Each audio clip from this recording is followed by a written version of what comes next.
কি ফল খালে খং কম হয়? ইয়াৰ সঠিক উত্তৰটো হ'ব কল। কি ফল খালে ব্লাড প্ৰেছাৰ কমি যায়?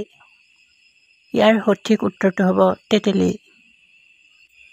ডালিম খালে কি ফল পোৱা যায়? ইয়াৰ সঠিক উত্তৰটো হ'ব ৰক্ত পৰিষ্কাৰ কৰে আৰু ৰক্তচাপক নিয়ন্ত্ৰণত ৰাখে। কি ফল খালে টিউমাৰ ভাল হয়? ইয়াৰ সঠিক উত্তৰটো হ'ব লিচু। কোন ফলৰ ৰস খালে যক্ষ্মা ৰোগক নিয়ন্ত্ৰণ কৰিব পাৰি?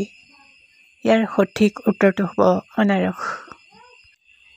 কিডনী ভালে ৰাখিবলৈ আৰু ৰক্তচাপ নিয়ন্ত্ৰণত ৰাখিবলৈ কি খাব লাগে? ইয়াৰ সঠিক উত্তৰটো হ'ব লাও। পকা তেল খালে কি হয়? ইয়াৰ সঠিক উত্তৰটো হ'ব বাত বিষ ভাল হয় আৰু কোষ্ঠকাঠিন্য দূৰ হয়। খালী পেটত কি ফল খালে বিষক্ৰিয়াৰ সৃষ্টি হয়? ইয়াৰ সঠিক উত্তৰটো হ'ব লিচু। কেৰেলা খালে কি হয়? ইয়াৰ সঠিক উত্তৰটো হ'ব ডায়েবেটিছ নিয়ন্ত্ৰণত সুবিধা হয়।